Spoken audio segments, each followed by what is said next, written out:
Hello বন্ধুরা, আজ যাচ্ছি আমরা দক্ষিণেশ্বরের কাছে আদ্যা মন্দিরে পুজো দিতে। এই যে এলাম আদ্যা মন্দিরে।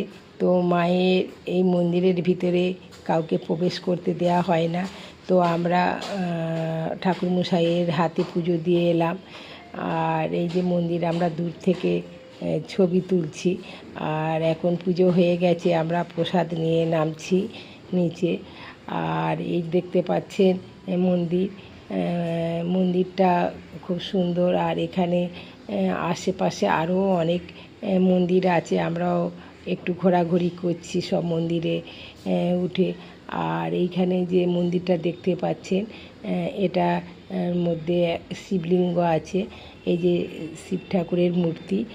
আর এখানে মা আদ্যা মন্দিরের এই যে আদ্যা মায়ের ছবি দেখতে পাচ্ছেন, এখানে একটা আদ্যা মার ছবিও আছে। তো এই পুজো দেয়া আমাদের হয়ে গেল। এখন এসছি আমরা খাবার জায়গা। আমরা 80 টাকা করে একটা কুপন কেটেছি মায়ের প্রসাদ খাবার জন্য।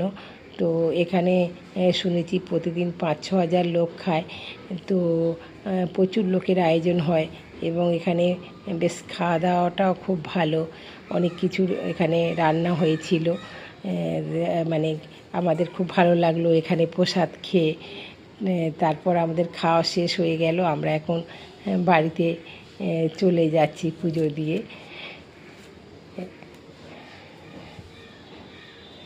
এই যে এখন পেরিয়ে চলে যাচ্ছি।